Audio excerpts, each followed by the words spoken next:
2:8 ഇതാണ് ഉടമ്പടിയുടെ ആപ്തവാക്യം.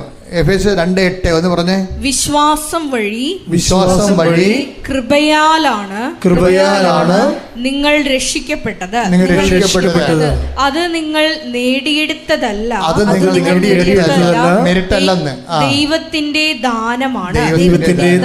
അത് പ്രവൃത്തികളുടെ ഫലമല്ല, തന്മൂലം ആരും അതിൽ അഹങ്കരിക്കേണ്ടതില്ല. അത് എന്താ വിഷയം എന്ന് പറഞ്ഞത്? അത് രക്ഷ, നിത്യരക്ഷയെക്കുറിച്ചാണ് അവിടെ അത് പറയണത്.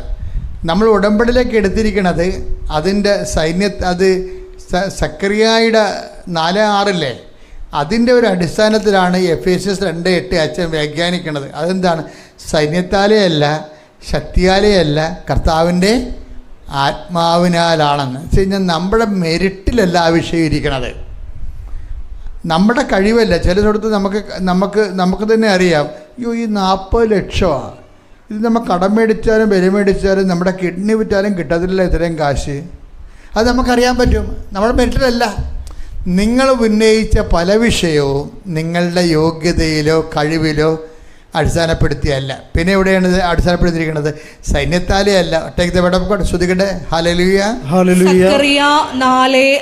സക്കറിയ 4:6 അവൻ എന്നോട് പറഞ്ഞു, കർത്താവ് സെറുബാബേലിനോട് അരുളി ചെയ്യുന്നു, സൈന്യബലത്താലല്ല, കരബലത്താലുമല്ല, എന്റെ ആത്മാവിനാലാണ്. അതെന്താ സെറുബാബേൽ എന്ന് പറഞ്ഞത്? ബാബിലോൺ വിപ്രവാസ കാലത്തെ ഇവർ നെബൂഖദ്നേസർ അവരെ പിടിച്ചോണ്ട് പോയി. എന്നിട്ട് ഇവിടുത്തെ നല്ല ആൾക്കാർ, ബുദ്ധിയുള്ള ആൾക്കാർ, അതായത് ഇസ്രയേലിലെ ബുദ്ധിയുള്ള ആൾക്കാർ, സയൻറ്റിസ്റ്റുകൾ, ഡോക്ടർമാർ, മാത്തമാറ്റീഷ്യൻസ്, എൻജിനീയേഴ്സ്, ഇങ്ങനെയുള്ള എല്ലാ വെണ്ണപ്പാളികളെയും അയാളെ പിടിച്ചോണ്ട് പോയി, അയാളുടെ രാജ്യം നന്നാക്കാൻ വേണ്ടി. എന്നിട്ട് ഇവരെ അവിടെ കൊണ്ടുപോയി നിർത്തി പണി ചെയ്യിക്കുകയാണ്. അവരുടെ നമുക്ക് ബാബിലോൺ ഉയർത്തിക്കൊണ്ട് വരികയാണ്. അപ്പോൾ അങ്ങനെ കുറേ വർഷങ്ങൾ കഴിഞ്ഞ് അവരുടെ മക്കളൊക്കെ അവിടുത്തുകാരായി. അപ്പോൾ കർത്താവ് സെറുബാബേൽ എന്ന് പറയുന്ന ഒരു ആളിനെ, അയാൾ ന്യായാധീനവുമല്ല പ്രവാചകനുമല്ല, എന്നിവരുടെ എല്ലാവരും ക്വാളിറ്റി ഉള്ള ഒരു ജനനേതാവാണ്. അത് ക്രിസ്തുവിൻ്റെ പ്രോട്ടോടൈപ്പായിട്ട് ബൈബിൾ അവതരിപ്പിക്കുന്ന ഒരാളാണ് സെറുബാബേൽ. അപ്പോൾ സെറുബാബേലിനോട് പറഞ്ഞു, നീ ഈ ആൾക്കാരെ മുഴുവനും അവരുടെ വാഗ്ദാന നാട്ടിലോട്ട് ഞാൻ തിരിച്ചു കൊണ്ടുവരും. അത് സൈന്യത്താലെയുമല്ല, ശക്തിയാലെയുമല്ല, പിന്നെന്താണ്? എൻ്റെ ആത്മാവിനാലാണ്. അതാ not by merit but by grace. നിൻ്റെ കഴിവിലല്ല, എൻ്റെ കൃപയിലെന്ന്. അപ്പോൾ എത്ര അടിമത്തത്തിന് ഇനി അവിടുന്ന് സ്വതന്ത്രമാകണമെന്നുള്ള തോന്നൽ പോലും നഷ്ടപ്പെട്ട മനുഷ്യനെ ദൈവം ഇങ്ങനെ എടുത്ത് പൊക്കി ലിഫ്റ്റ് ചെയ്ത് തിരിച്ചു കൊണ്ടുവരണതിന് വേണ്ടി ഉപയോഗിക്കുന്ന വാക്കാണ് നിന്റെ കഴിവിനാലല്ല, എൻ്റെ കൃപയാലാണെന്ന്. കൈയടിച്ച് ശ്രദ്ധിക്കട്ടെ. ഹല്ലേലൂയ.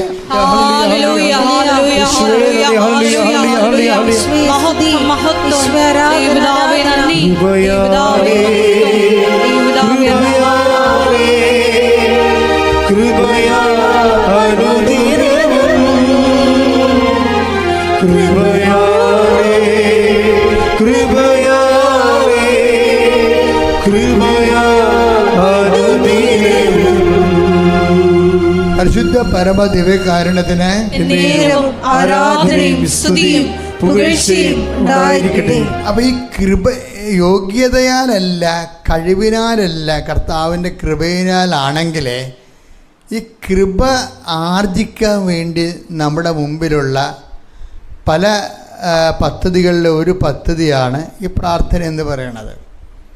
അപ്പം ചെറിയ മിനിമം കാര്യങ്ങൾക്കെല്ലാം പ്രാർത്ഥന ഓക്കെയാണ്. പക്ഷെ ഒരു മൾട്ടിപ്പർപ്പസ് വിഷയം വന്നാൽ എന്ത് ചെയ്യും? മൾട്ടിപ്പർപ്പസ് വിഷയം, കൂടുതൽ എനർജിയുള്ളൊരാവശ്യം.